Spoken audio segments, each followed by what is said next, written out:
Shalom semuanya, Bapak Ibu Jemaat Tuhan. Shalom, apa kabarnya hari ini? Luar biasa, kalau kabar Anda luar biasa, mari bangkit berdiri. Kita mau berdoa untuk memulai ibadah kita pada pagi hari ini.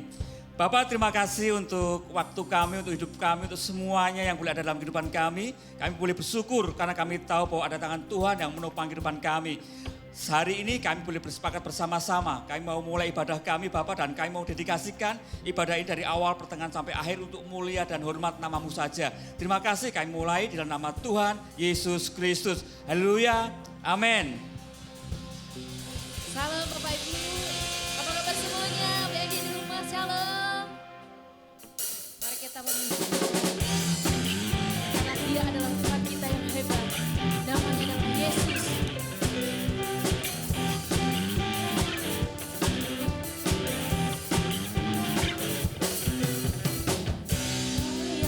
Hidup di dalamku,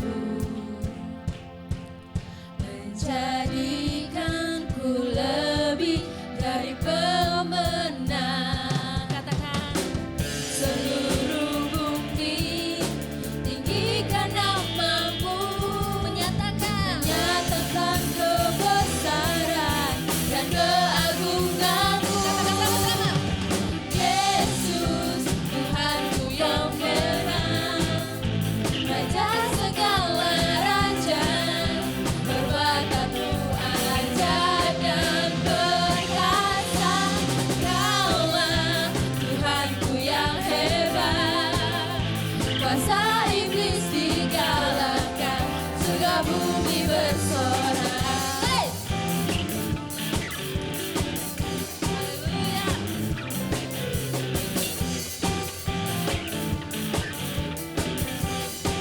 Mari katakan sama-sama dengan Tuhan. Kau yang hidup di dalamku, menjadikanku lebih dari pemenang. Seluruh bumi tinggikan namamu, menyatakan kebesaran dan keagunganmu. Yesus Tuhanku pemenang, Raja segala raja, perbuatanmu ajaib dan perkasa. Kaulah Tuhanku yang hebat, kuasa iblis dikalahkan, surga bumi bersorak. Masih tetap puji Tuhan, kita berikan tepuk tangan yang meriah bagi Tuhan kita. Biar musik memuji Tuhan.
bagi Tuhan kita karena Dia yang layak terima puji dan sembahan kita.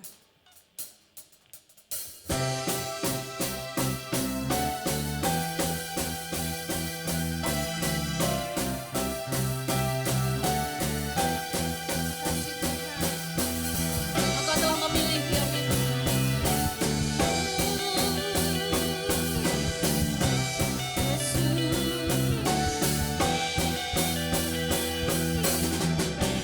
Telah pilih diriku sebelum dunia dibentuk dan mengenal kasih-Mu, hidup dalam rencana-Mu. Membawaku ke tempat tinggi, penuh berkat dan anugerah terbesar. Hey! Bagi-Mu Tuhan yang dapat lakukan jauh lebih besar dari impianku. Bagi-Mu Tuhan yang dapat sediakan jauh melebihi dari semua yang ku perlu. Tetap dalam hadirat-Nya, nikmatin hadirat-Nya.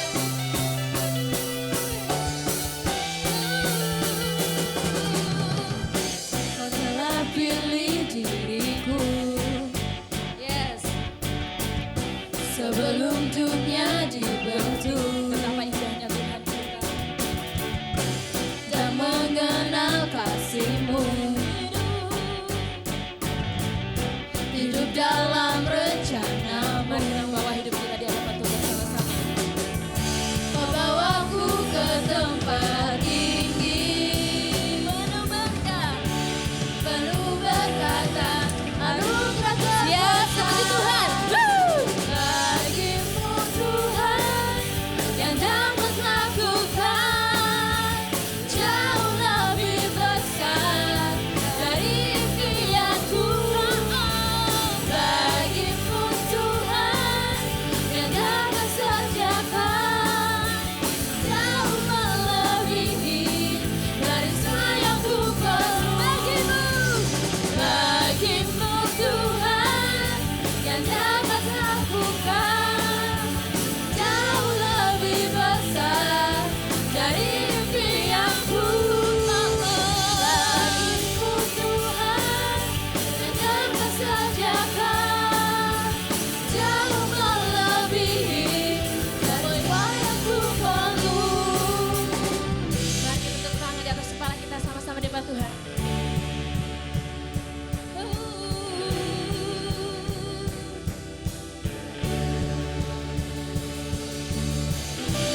keselamatanku. Serukan sama-sama di hadapan Tuhan. Ku ingin selalu bersekutu denganmu, menikmati hadiratmu. Biarkan rohmu tinggal dalam hidupku. Sungguh indah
tidak mau Tuhan hidup kami sia-sia Tuhan. Kami mau hidup kami sungguh-sungguh berarti bersama dengan Tuhan. Terima kasih Tuhan. Masih tetap dalam hadirat Tuhan. Tuhan ada di tengah-tengah kita saat ini. Kita sama-sama datang dalam hadirat-Nya.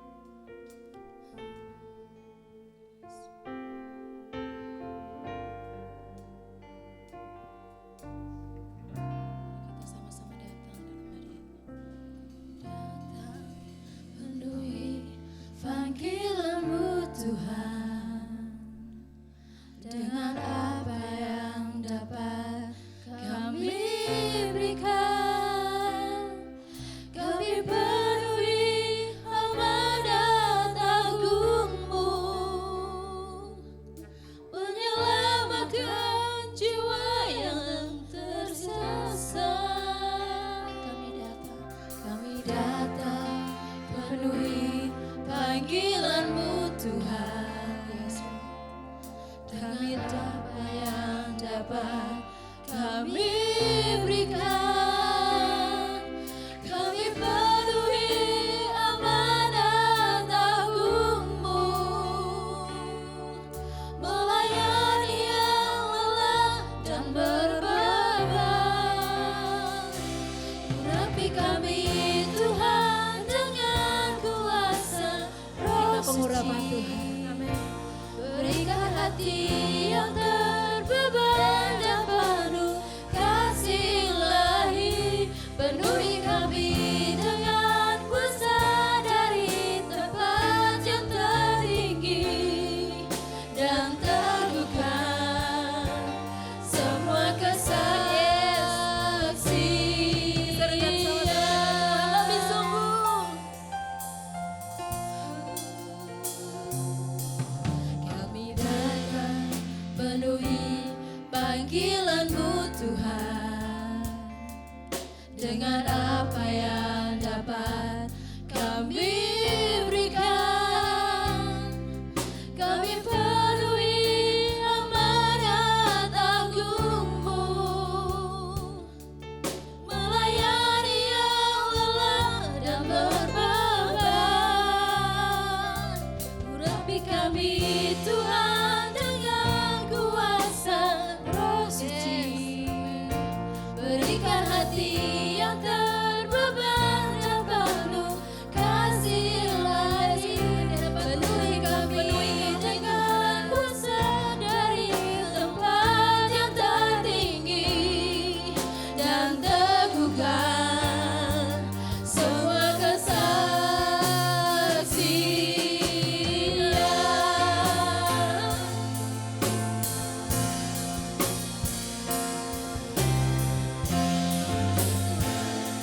Engkau memenuhi setiap kami, Engkau mengurapi kami, Yesus. Oh, Yesus, terima kasih.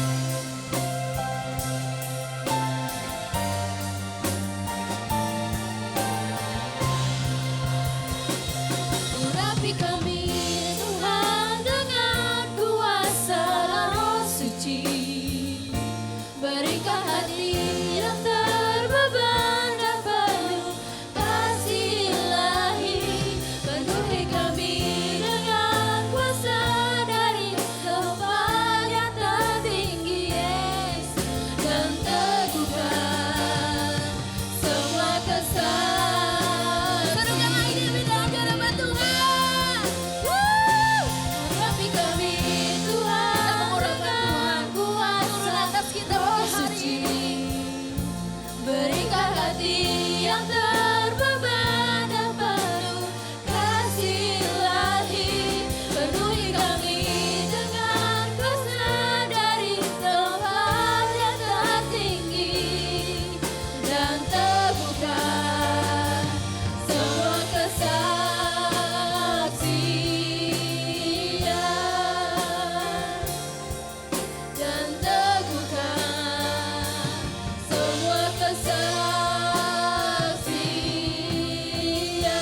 Terima kasih Tuhan.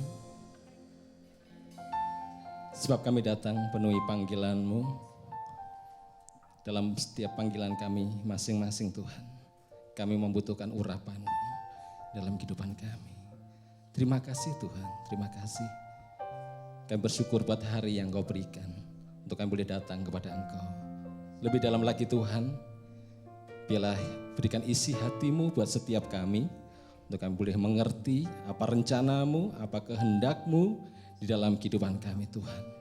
Urapi hamba-Mu Tuhan yang akan menyampaikan firman-Mu Tuhan. Kau pakai dengan kuasa dari tempat yang maha tinggi. Urapan-Mu Tuhan Kau nyatakan melalui pemberitaan firman-Mu pada pagi hari ini. Terima kasih Bapak, terima kasih.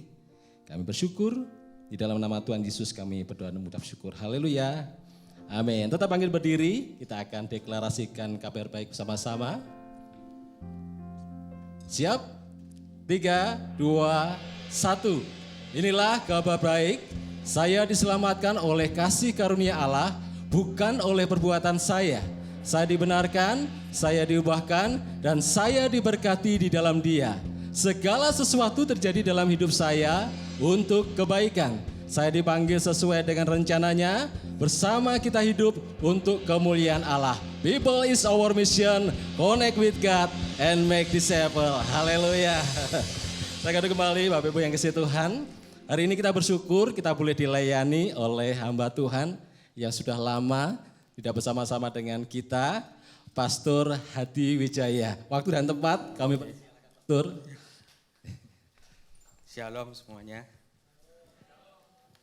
Kita bertemu kembali ya setelah sekian purnama ini. Saya lihat Pak Andi tambah semakin seger ya. Jalan-jalan terus ya Pak Andi ya. Ini rada. Sekali lagi saya mengucapkan terima kasih atas kesempatan pada hari ini ya untuk membagikan firman Tuhan tempat ini. Dan untuk tim pastoral juga ada Pastor Iwan, Pastor Andreas, ada Bu Enggan, Pak Amin, Pak Andi. Thank you semuanya. Pada pagi hari ini kita semua siap mendengarkan firman Tuhan ya. Oke? Nah, kita berdoa sekali lagi. Bapak kami mengucap syukur ya Tuhan, biarlah firman-Mu ya Tuhan boleh Engkau kuatkan, menguatkan kami semua ya Tuhan. Saya percaya biarlah Engkau sendiri yang bekerja dalam kehidupan kami. Dan saat ini ya Tuhan, Kau yang mengurapi kami di dalam nama Tuhan Yesus. Semua yang percaya katakan, amin. Tema bulan ini mengenai next person ya. Pribadi yang Tuhan inginkan ada di dalam kita. Dan Tuhan mau kita berperan aktif untuk apa sih? Untuk membantu perubahan orang lain juga. Jadi bukan untuk diri kita sendiri, tapi juga untuk orang lain. Minggu lalu Pastor Iwan membagikan mengenai Barnabas sang penyemangat. Betul ya? Betul ya? Saudara pasti sudah semangat ya hari ini ya. Barnabas sang penyemangat. Judul khotbah hari ini adalah bangkit dari kegagalan. Pribadi yang mau bangkit saudara. Ada dua orang yang melamar ya di sebuah pekerjaan agen rahasia saudara. Si A mempunyai badan yang tinggi dan kurus, ahli karate, pengalaman 3 tahun. Si B mempunyai badan yang pendek, kekar, ahli menembak, pengalaman 17 tahun. Menurut saudara, siapa yang gagal memenuhi syarat untuk diterima? Ya kan, akan banyak jawaban menurut diri kita masing-masing. Pasti berbeda-beda ya. Ada yang ngomong si A gagal, si B gagal. Begitupun juga standar yang kita pakai berbeda satu sama lain. Apa yang menjadi pandangan Tuhan terhadap sebuah kegagalan itu bisa berbeda dengan pandangan kita pada saat ini. Pagi hari ini kita baca kembali di Kisah Para Rasul 15 ayat 35 sampai 41. Yuk kita bacakan secara cepat. Paulus dan Barnabas tinggal beberapa lama di Antiokhia. Mereka bersama-sama dengan banyak orang lain mengajar dan memberitakan firman Tuhan. Mereka mengajar memberitakan firman Tuhan di awal ya. Tetapi beberapa waktu kemudian berkatalah Paulus kepada Barnabas, baiklah kita kembali kepada saudara-saudara kita di setiap kota di mana kita telah memberitakan firman Tuhan untuk melihat bagaimana keadaan mereka, menengok kembali Barnabas ingin membawa juga Yohanes yang disebut Markus. Tetapi Paulus dengan tegas berkata bahwa tidak baik membawa serta orang yang telah meninggalkan mereka di Pamfilia dan tidak mau turut bekerja bersama-sama dengan mereka. Hal itu menimbulkan perselisihan yang tajam sehingga mereka berpisah. Dan Barnabas membawa Markus juga sertanya berlayar ke Siprus. Tapi Paulus memilih Silas dan sudah diserahkan oleh saudara-saudara itu kepada kasih karunia Tuhan, berangkatlah ia mengelilingi Syria dan Kilikia sambil meneguhkan jemaat-jemaat di situ. Di kisah itu kita bisa melihat ada perselisihan yang tajam antara Paulus dan Barnabas. Penyebabnya adalah Markus. Hari ini kita belajar mengenai Markus yang menjadi sumber konflik. Dan Paulus menolaknya dengan tegas. Sebelum kita bisa melihat siapa sih Markus itu. Kalau kita lihat di slide, Markus adalah keponakan Barnabas. Markus adalah anak rohani Petrus. Markus adalah teman sepelayanan Paulus. Jadi diperkirakan Markus ini adalah anak dari seorang yang berada, yang mendukung pelayanan Tuhan Yesus pada waktu itu. Dan di kisah para rasul 12, ia ikut bersama-sama dengan Barnabas dan Paulus melayani Tuhan. Ada kesempatan untuk melayani Tuhan. Dan karena itu Markus ikut. Itu latar belakangnya. The next person yang Tuhan letakkan dalam kehidupan kita seringkali tampak tidak memenuhi syarat. Benar enggak? Bahkan mengecewakan seperti Markus, saudara. Bukan itu aja. Next person yang muncul kadang menimbulkan konflik, saudara. Menimbulkan perbedaan pendapat bahkan perpisahan. Ada 2 poin penting untuk kita bisa bangkit dari kegagalan. Poin pertama, gagal jika fokus kepada masalah. Masalah apa yang muncul? Biasalah masalah itu muncul karena apa sih? Kekurangan, saudara. Kekurangan itu merujuk kepada suatu keadaan yang tidak mencukupi. Dan juga kekurangan itu ada di mana kita ini merasa tidak memilikinya. Itu kekurangan. Masalah yang muncul juga karena ada kesalahan, ada ketidaknyamanan. Banyak masalah ya, saya nggak bisa sebutin macam-macam, tapi ada beberapa masalah yang penting. Ada tekanan, itu juga ada masalah. Terus kita menunggu kok tidak ada perubahan, itu juga muncul masalah. Kita berdoa terus, tapi kok doanya nggak dijawab. Kita berusaha menyelesaikan masalah terus, memakai solusi dan metode apapun juga tapi enggak kunjung terlihat hasilnya, itu juga menimbulkan masalah. Ada 2 faktor juga yang berpengaruh yaitu internal sama eksternal. Internal adalah dari diri kita sendiri yang kita juga berpikir selalu negatif dan lain sebagainya. Ada faktor dari eksternal, adalah faktor dari pengaruh dari luar atau apa yang kita lihat. Apa sih yang menyebabkan Markus gagal dan kembali ke Yerusalem? Tidak tertulis tapi tersirat, saudara, di Alkitab. Dan kita bisa melihat alasan terdekat kenapa, apa yang menyebabkan Markus ini lari dan meninggalkan Paulus. Kita melihat selama di perjalanan itu, nah ini, mereka mengalami banyak penderitaan. Kisah para Rasul 13 ayat 45 sampai 51 dikatakan Paulus difitnah, diusir. Kisah para Rasul 14 mau dibunuh. Kisah para Rasul 14 ayat 19 dilempari batu. Penderitaan seringkali mengubah fokus kita. Kita mulai fokus dengan kondisi yang kita lihat dan rasakan. Markus gagal melihat situasi dan kondisi sekelilingnya. Kondisi saat melayani di perjalanan tidak seperti yang dibayangkan. Kadang kita pun juga dalam perjalanan hidup kita ikut Tuhan, enggak seperti yang dibayangkan. Mengalami situasi dan kondisi yang tidak nyaman, tekanan, perbedaan pendapat, dan membuat kita ini gagal fokus, saudara. Jika kita fokus kepada masalah, kekurangan, maka secara otomatis kita mengubur potensi-potensi yang seharusnya kita bisa kembangkan. Kalau kita fokus terus kepada kekurangan, kita ini mengubur potensi yang Tuhan sudah berikan kepada kita. Markus diberi kepercayaan gagal. Seringkali kita melihat masalah itu lebih besar dari yang sebenarnya. Dan ketakutan kita melampaui seakan-akan kita ini melampaui dari takut akan Tuhan, saudara. Bagaimana dengan kehidupan kita sehari-hari? Apakah kita fokus pada kekurangan, fokus kepada ketidaknyamanan, fokus kepada tekanan, fokus pada penderitaan, semakin kadang dipikirin kekurangan-kekurangan itu, maka kelihatan kekurangan itu jadi semakin besar. Tapi kita lupa kalau kita harus kembali fokus kepada Tuhan.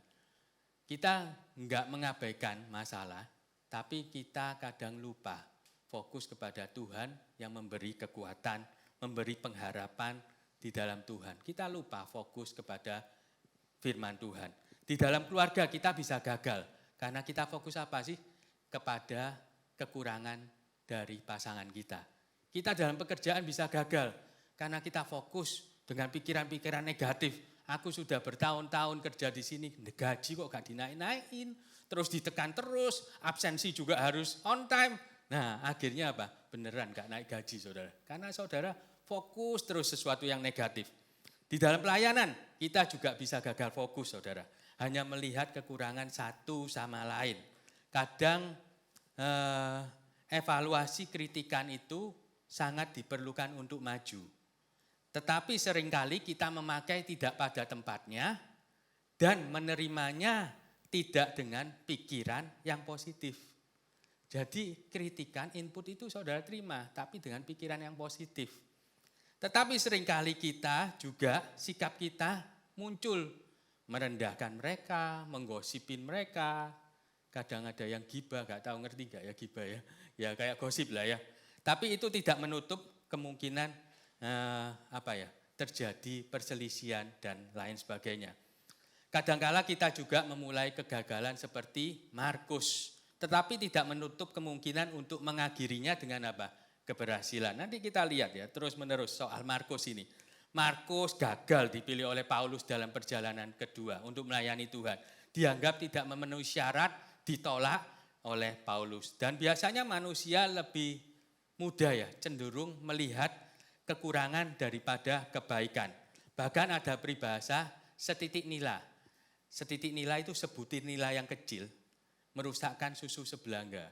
Jadi sebuah adonan yang besar. Kelihatannya ada satu titik bisa merusak satu kumpulan. Kekurangan apa yang Paulus lihat dalam diri Markus? Nah ini, tadi kan Markus terus. Sekarang Paulus. Paulus ini di Kisah Para Rasul 15 ayat 38 dikatakan, tetapi Paulus dengan tegas berkata, bahwa tidak baik membawa serta orang yang telah meninggalkan mereka di Pamfilia dan tidak mau turut bekerja bersama-sama dengan mereka. Markus meninggalkan mereka dan tidak mau bekerja bersama-sama. Diberi kepercayaan gagal, diberi kesempatan gagal, diberi tanggung jawab gagal, mau apa ya? Dan dalam pelayanan sering kita temukan teman-teman yang muntaber saudara. Tahu saudara muntaber? Slide-nya mungkin bisa mundur tanpa pemberitahuan. Bayangin bisa ngilang. Tahu-tahu enggak muncul lagi dalam pelayanan hanya gara-gara masalah sepele. Ya muntaber itu ngilang saudara, bukan di rapture. Tapi tahu-tahu enggak muncul. Jadi akhirnya apa? Orang-orang kan ya mangkel ya, sebel kayak Paulus, bisa kecewa, bisa marah. Gara-gara masalah sepele. Masalah apa sih? Enggak diperhatikan, egonya semakin tinggi, beda pendapat, konflik, dan banyak macam alasan lainnya. Markus gagal bertanggung jawab atas kepercayaan yang sudah diberikan. Kita bisa gagal saudara, waktu diberi tanggung jawab. Karena kita apa? Sama-sama manusia saudara. Tapi jangan sampai terkena muntaber dan jangan sampai menulari yang lain. Tahu-tahu semuanya mundur tanpa pemberitahuan kan ya repot gitu loh. Dan itu yang bisa membuat kita gagal untuk bangkit. Jangan hanya fokus pada masalah yang ada, lupa kepada Tuhan. Lupa kepada apa yang Tuhan katakan. Bagaimana kita memperbaiki fokus kita yaitu kembali kepada firman Tuhan. Saya nggak bisa ngasih tips-tips secara kita harus ke psikiater, kita harus gini gitu, enggak. Tapi obat yang paling mujarab adalah firman Tuhan. Apa yang Tuhan katakan. Dan firman Tuhan mengatakan, Efesus 3 ayat 20 dikatakan, bagi dialah yang dapat melakukan jauh lebih banyak daripada yang kita doakan atau pikirkan. Seperti yang ternyata dari kuasa yang bekerja di dalam kita.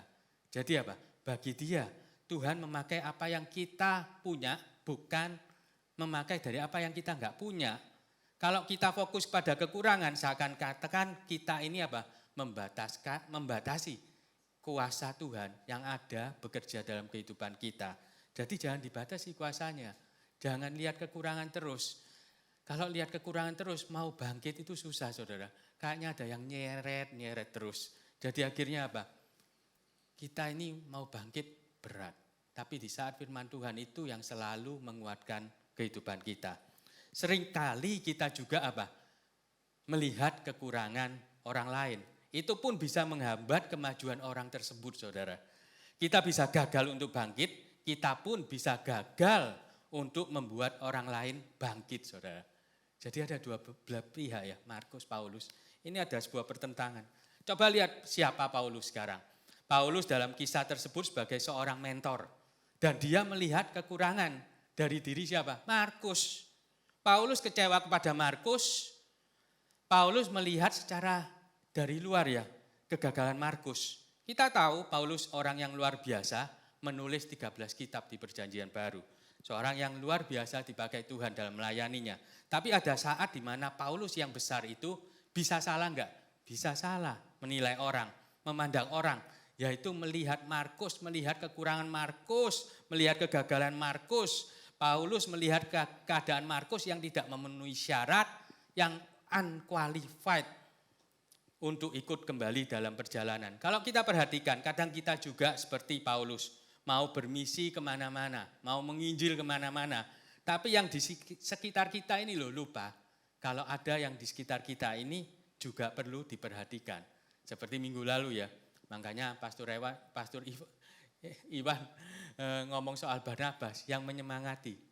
Juga harus ada orang-orang seperti itu. Paulus melihat Markus, seorang yang tidak setia, lari dari pelayanan secara enggak terhormat. Yaitu apa? Tanpa pemberitahuan.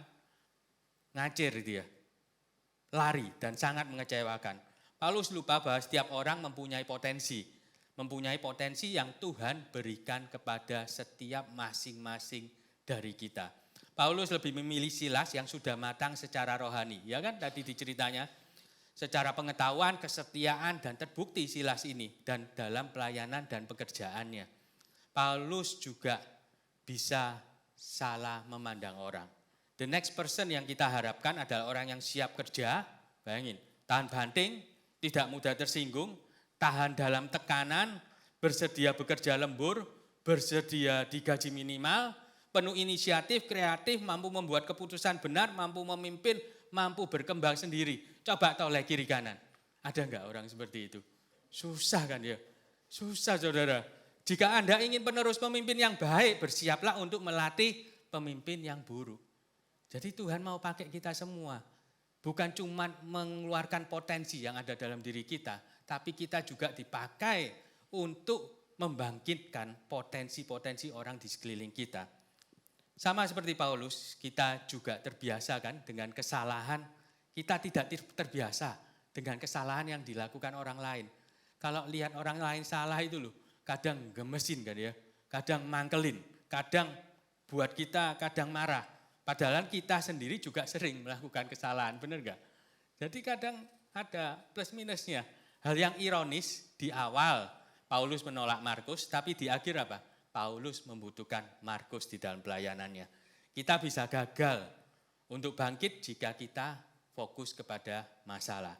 Seberapa banyak dari kita yang pernah berbuat kesalahan, di Roma 3 ayat 23 dikatakan karena semua orang, semua manusia telah berbuat dosa, dan telah kehilangan kemuliaan Allah. Jadi kita ini semua orang yang berdosa. Seberapa gagalnya manusia atau seberapa berharganya kita di hadapan Tuhan. Kalau kita bisa melihat, kita lihatlah ciptaan Tuhan satunya.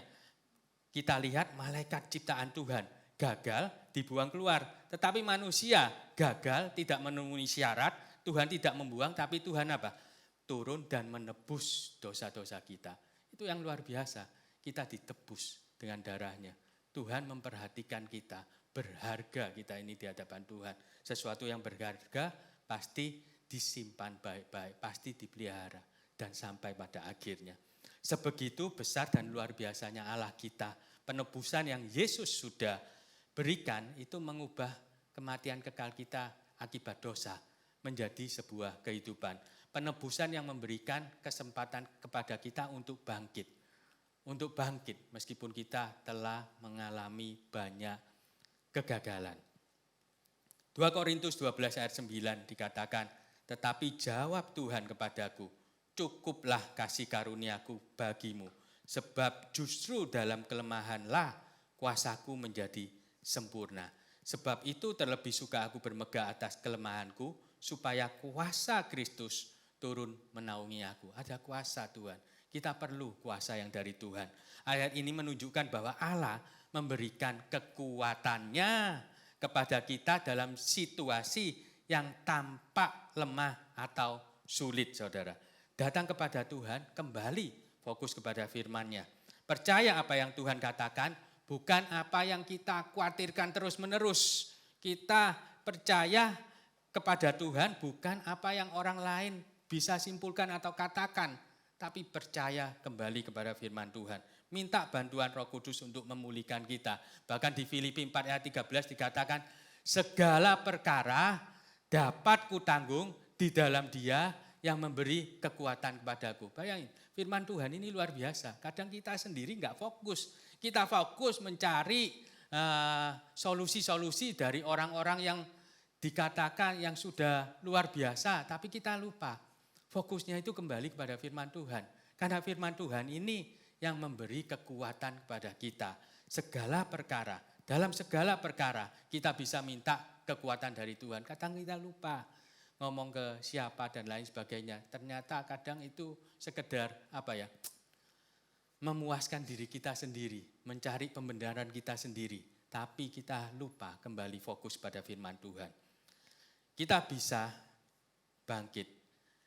Kita bisa gagal untuk bangkit jika fokus kita kepada masalah. Poin kedua, ada 2 poin aja. Bangkit yang pertama gagal jika kita fokus pada masalah. Tapi yang poin nomor 2, kita bisa bangkit jika kita fokus kepada tujuannya. N-nya itu dalam huruf besar, bukan N-nya huruf kecil. Markus merubah fokusnya, sebelumnya itu N-nya huruf kecil. Sekarang N-nya huruf besar, dulunya Markus fokus kepada tujuannya dia sendiri. Waktu dia di dalam perjalanan, kesempatan aku ikut para rasul, ada kesempatan magang dan lain sebagainya. Nanti aku bisa melihat pekerjaan Tuhan yang luar biasa dan ajaib. Tapi enggak sesuai dengan apa yang menjadi tujuannya, N-nya kecil. Padahal di saat dia mengalami penderitaan, dia lari. Di saat dia mengalami ketidakcocokan dengan Paulus yang keras, dia lari. Begitupun juga dengan kita. Jangan fokus kepada tujuan kita sendiri, tapi fokus kepada tujuannya. N dalam huruf besar adalah Tuhan dalam kehidupan kita. Di saat kita melihat tujuan Tuhan, maka ada sebuah kekuatan, saudara. Oh, ternyata aku hidup di dunia ini, tujuannya ini loh. Seperti apa yang Tuhan inginkan. Bukan seperti apa yang kita inginkan. Kalau apa yang kita inginkan selalu kurang. Tapi apa yang Tuhan inginkan, kita ini berjalan fokus dan bisa bangkit.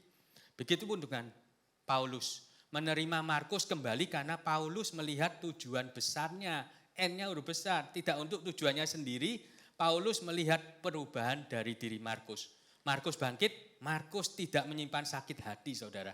Di saat pernah ditolak Paulus. Kita pun juga kadang bisa sakit hati loh. Mau ikut pelayanan, kamu enggak qualified. Ngapain ikut pelayanan? Ditolak. Tapi di saat itu dia dipanggil kembali. Bisa sakit hati. Tapi di saat Markus tahu tujuan besarnya, Markus ada perubahan. Mengampuni itu bisa cepat, saudara. Tapi melupakan itu perlu waktu, saudara. Jadi benar, mengampuni itu kadang kita minta pengampunan sama Tuhan juga. Ya gampang, tapi kadang melupakan itu yang susah. Paulus tidak menyimpan masa lalu ketika dia menolak Markus. Paulus pun tidak gengsi memanggil Markus kembali. Mereka melihat sebuah tujuan, bukan tujuannya secara pribadi, tetapi kepada tujuannya. N huruf besar, yaitu tujuan Allah dalam kehidupan mereka. Begitupun juga kita semua, tujuan pelayanan kita, tujuan kita bekerja, tujuan kita berkeluarga, tujuan kita punya anak. Ada sesuatu yang besar, tujuan Tuhan dalam kehidupan kita. Jangan kepada tujuan kita, kalau tujuan kita selalu ada kekurangan dan kekurangan. Di saat tujuan atau panggilannya diubahkan, maka Markus mengalami restorasi, rekonsiliasi. Barnabas seorang yang penting ya pada saat itu, makanya ada Pastor Iwan, Pastor Andreas, Pak Amin, Bu Enggan, dan lain sebagainya, tim leadership tempat ini. Seorang yang penting seperti Barnabas, tidak melihat kegagalan, tetapi mendorong Markus itu untuk kembali. Berperan sebagai penyemangat dalam proses pemulihan.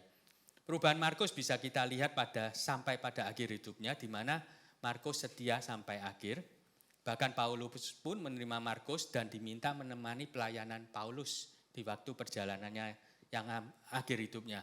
Markus dipanggil kembali, Markus mengalami perubahan, Markus tidak menyimpan sakit hati, tapi rekonsiliasi saudara. Dalam surat-surat Paulus, terutama dalam surat-surat terakhir seperti di 2 Timotius, Paulus menyatakan bahwa Markus telah berguna dalam pelayanan, nah ini, dan ia meminta Markus hadir bersamanya. Kita baca 2 Timotius 4 ayat 11, dikatakan, hanya Lukas yang tinggal dengan aku, jemputlah Markus. Disuruh jemput ini, dan bawalah ia kemari karena pelayanannya penting bagiku. Paulus meminta mereka menjemput Markus. Seorang yang dijemput itu adalah seseorang yang penting, betul gak?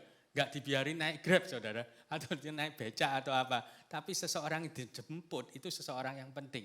Bayangin, tujuan dipulihkan, konflik yang dulunya konflik dirubah menjadi rekonsiliasi di saat mereka fokus kepada tujuannya. N dalam huruf besar, bukan N dalam huruf kecil. Markus berubah dari seseorang yang pernah gagal menjadi seseorang yang apa? Penting dan berguna. Karena Markus kembali kepada tujuan dan panggilannya. Markus ngerti, oh ternyata tujuan hidup ini seperti apa yang menjadi keinginan Tuhan. Saya lihat pendeta-pendeta di daerah kayak di Mojokerto dan lain sebagainya.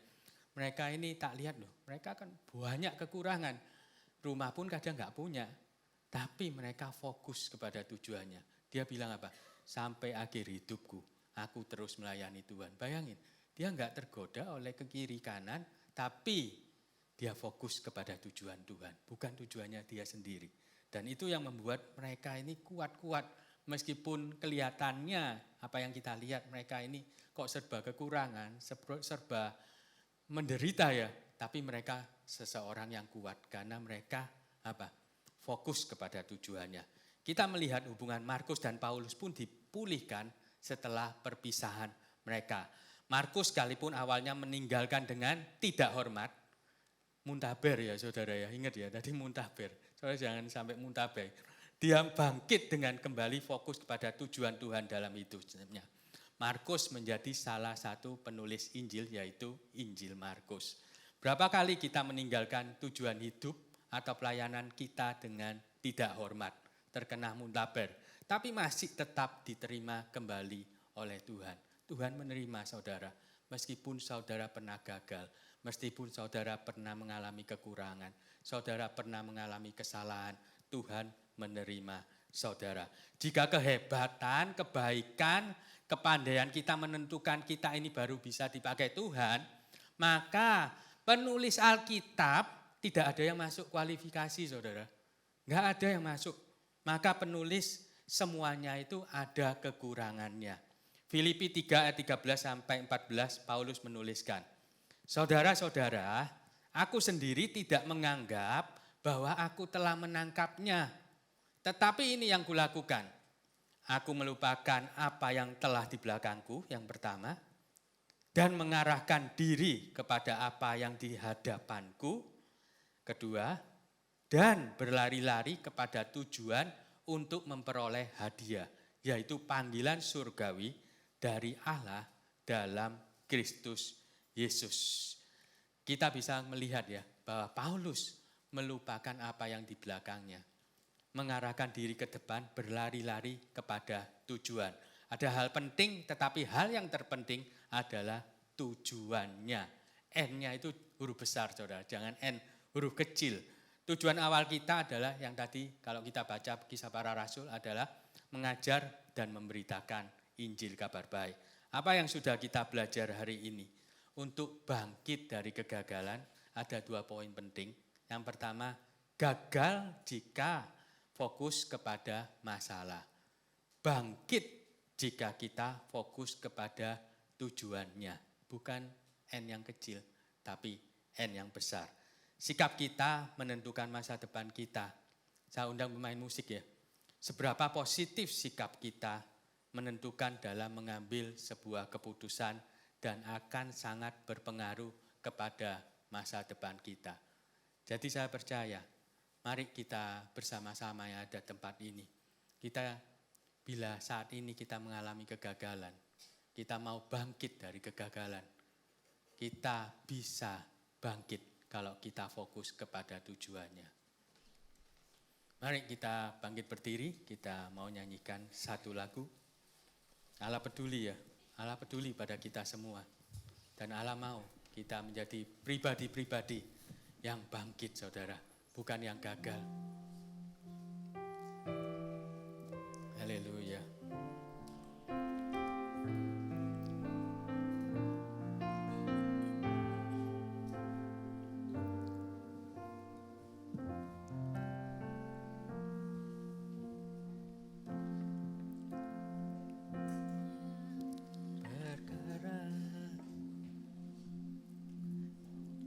Banyak perkara yang tak dapat ku mengerti. Mengapakah harus terjadi di dalam kehidupan ini? Satu perkara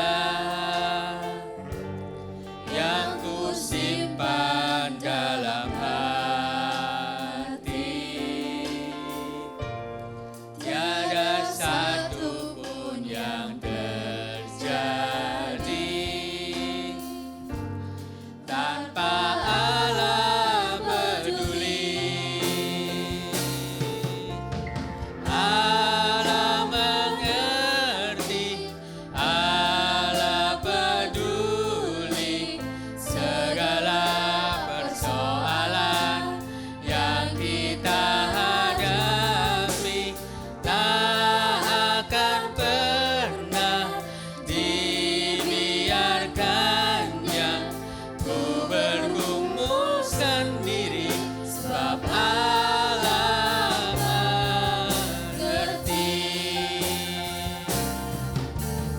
Allah mengerti, Allah peduli segala persoalan yang kita hadapi.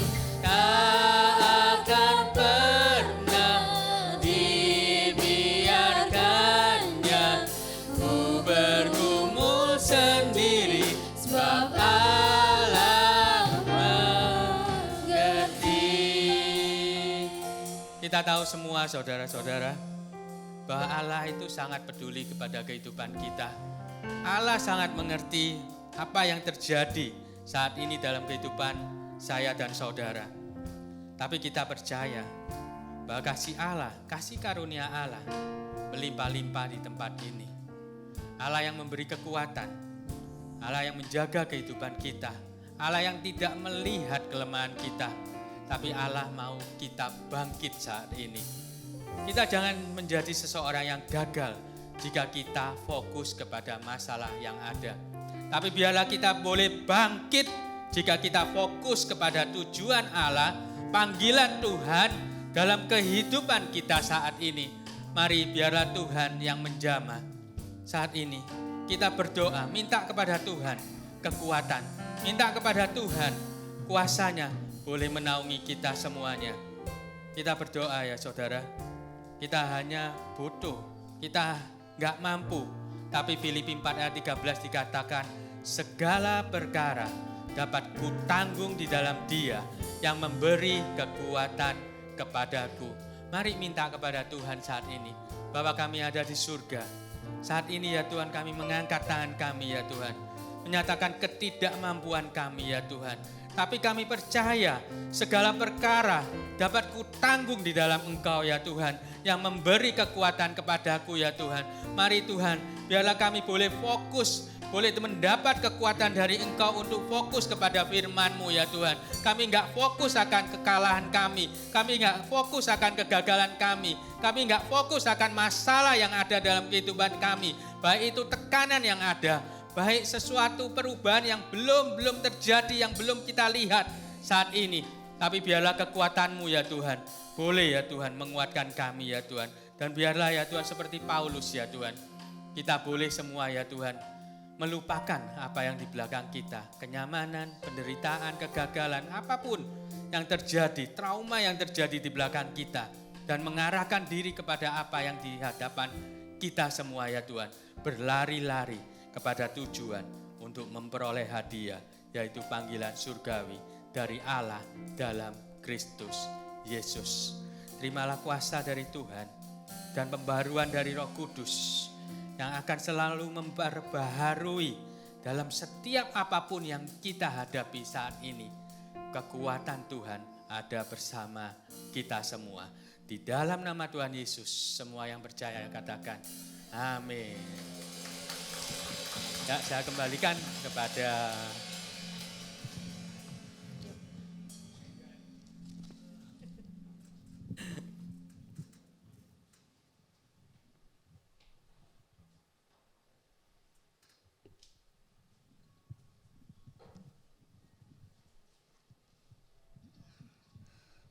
luar biasa, sampai kangen, tidak pernah ketemu walaupun kita tetanggaan.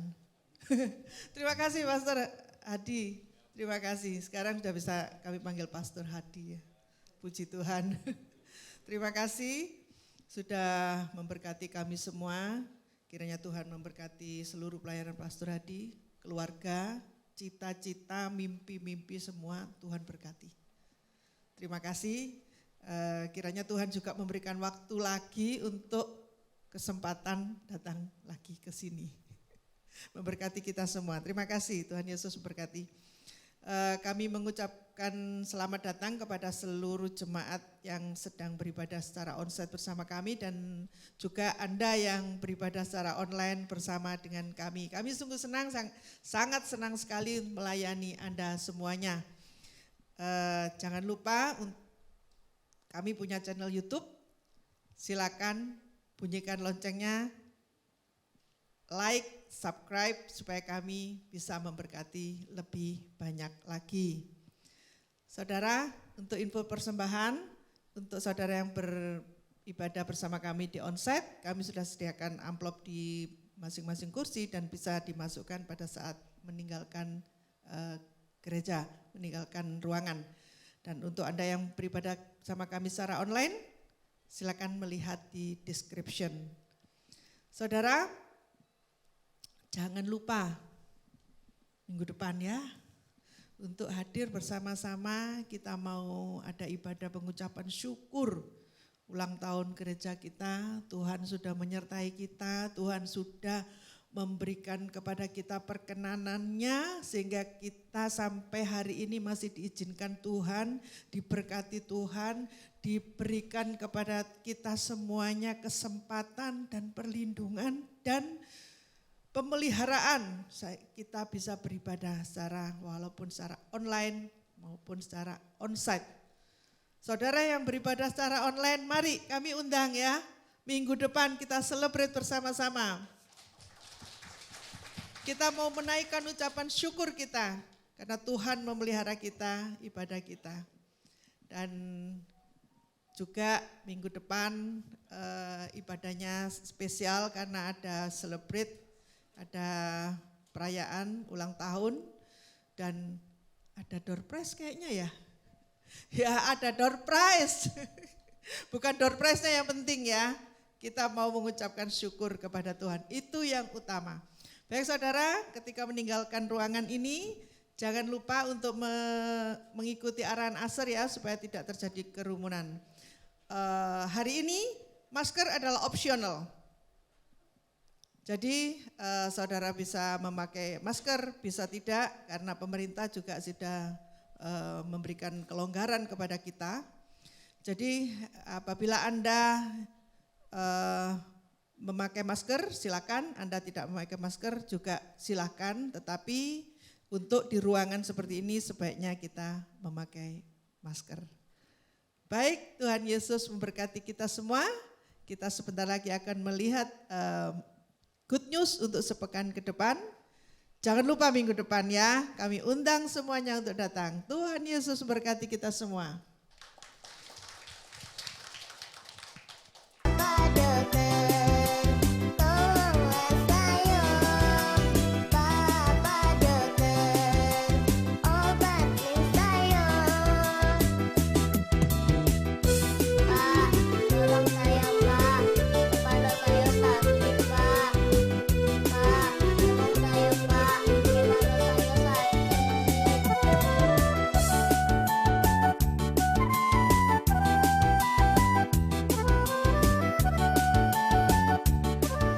Antrian nomor 2017, silakan masuk. Iya dok.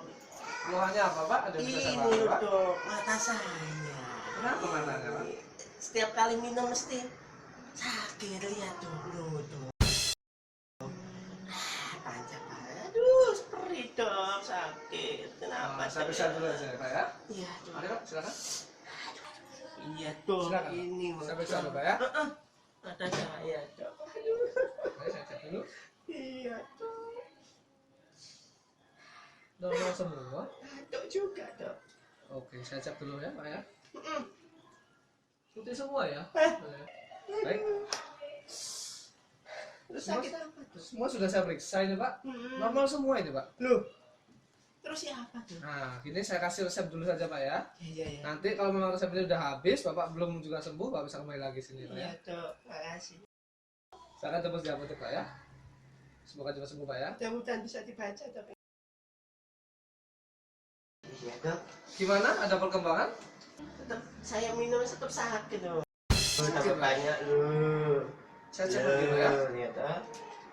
Ini normal semua kok Pak, nggak ada yang aneh ini. Iya Masih dok. putih juga matanya ini. Aduh. Gini aja Pak ya, saya kasih ini resep yang terakhir. Nah, ini saya harap Bapak cepat sembuh ini. Iya dok. Kalau memang belum sembuh juga, Bapak terpaksa datang lagi sini. Ya. Bagus dok ya, Iya. misalnya. Silakan Pak, Iya. diminum Pak ya, obatnya. Semoga cepat sembuh Pak. Iya.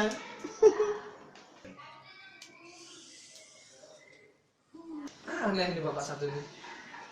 Padahal gejalanya semua normal, tapi kok nggak sembuh-sembuh ya? Pusing saya jadinya ini. Daripada kita pusing-pusing, mendingan kita saksikan good news yang satu ini dulu.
permisi, Pak. Loh, apa lagi? Saya lagi. Gimana? Belum sembuh juga, Pak? Belum.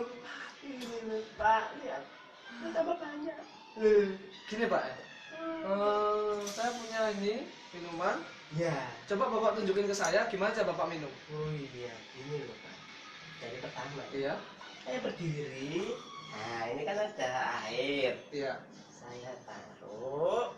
Mobilnya ditaruh. Iya. Satu. Terus diudah. Saya minum.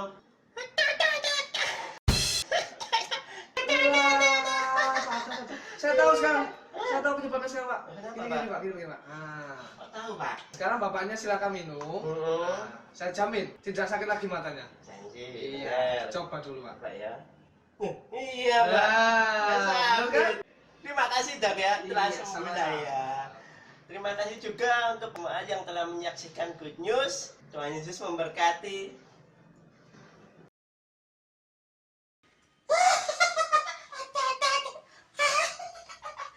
Luar biasa ya. Hati-hati kalau minum ya, Bapak Ibu teman-teman semuanya ya. Iya, mari kita akan tutup ibadah kita dengan doa. Mari bangkit berdiri Bapak Ibu teman-teman semuanya. Bapak terima kasih untuk ibadah yang boleh berjalan dengan lancar Tuhan. Firman sudah kami dengar, kami rindu bahwa sepulang dari tempat ini kami boleh menjadi pribadi-pribadi yang melakukan firman-Mu, bukan hanya mendengar saja. Sehingga hidup kami hari lepas hari boleh mengalami sebuah perubahan, menjadi serupa dengan gambaran Kristus. Terima kasih Bapak, terima kasih. Kalau sebentar kami akan juga pulang kembali ke tempat kami masing-masing, Tuhan juga menyertai kami. Mari jemaat Tuhan, kita akan angkat tangan kita akan terima berkat Tuhan. Kiranya Tuhan memperlengkapi engkau dengan segala sesuatu yang baik untuk melakukan kehendak-Nya dan mengajarkan di dalam kita apa yang berkenan kepadanya oleh Yesus Kristus. Bagi Dialah kemuliaan sampai selama-lamanya. Kiranya Tuhan memberkati engkau dan melindungi engkau. Tuhan menyertai engkau dengan wajah-Nya dan memberi engkau kasih karunia. Tuhan menghadapkan wajah-Nya kepadamu dan memberi engkau kasih karunia. Tuhan menghadapkan wajah-Nya kepadamu dan memberi engkau damai sejahtera. Dan biarlah damai sejahtera Tuhan, sukacita Tuhan yang melimpah-limpah, yang melampaui segala akal budimu akan pimpin engkau dari hari ini sampai selama-lamanya. Berkat dalam nama Bapa, Putra, dan Roh Kudus. Amin. Happy Sunday, God bless you. Selamat hari Minggu, Tuhan Yesus berkati.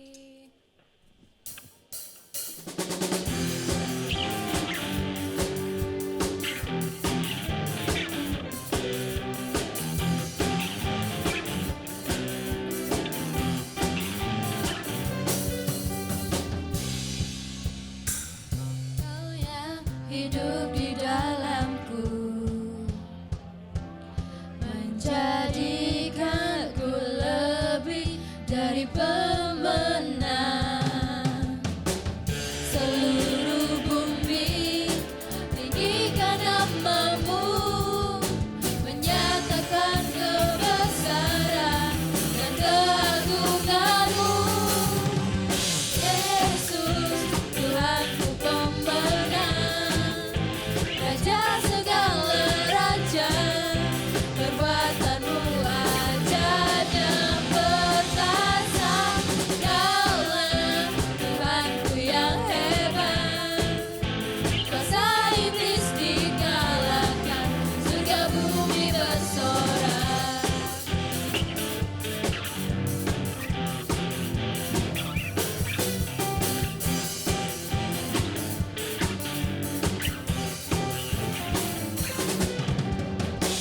Kau yang hidup di dalamku,